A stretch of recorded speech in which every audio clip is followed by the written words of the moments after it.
रावलपिंडी में शदीद बारिशों के पेश नज़र जो इस वक्त सैलाबी सूरत हाल है, वहाँ पर लोगों को एक जगह से दूसरी जगह जाने के लिए जो कश्तियाँ हैं वो पहुँचा दी गई हैं। आप देख सकते हैं मनासिर कि चक्री रोड पर वाक़ लादियाँ गाँव में कश्तियाँ पहुँचा दी गई हैं। रेस्क्यू ऑपरेशन के दौरान 20 अफराद को बाहिफाजत रेस्क्यू कर लिया गया है और नकल मकानी की जो हिदायत जारी की गई थी, अब लोगों को महफूज मकामात पर मुंतकिली का अमल जारी है और उसके लिए कश्तियाँ इस्तेमाल की जा रही हैं।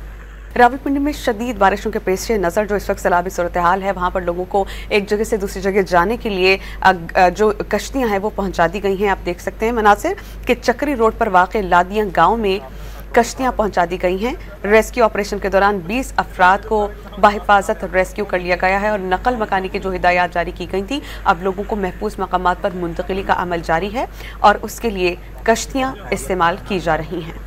रावलपिंडी में शदीद बारिशों के पेश नज़र जो इस वक्त सैलाबी सूरत हाल है, वहाँ पर लोगों को एक जगह से दूसरी जगह जाने के लिए जो कश्तियाँ हैं वो पहुँचा दी गई हैं। आप देख सकते हैं मनासिर कि चक्री रोड पर वाक़ लादियाँ गाँव में कश्तियाँ पहुँचा दी गई हैं। रेस्क्यू ऑपरेशन के दौरान 20 अफराद को बाहिफाजत रेस्क्यू कर लिया गया है और नकल मकानी की जो हिदायत जारी की गई थी, अब लोगों को महफूज मकामात पर मुंतकिली का अमल जारी है और उसके लिए कश्तियाँ इस्तेमाल की जा रही हैं।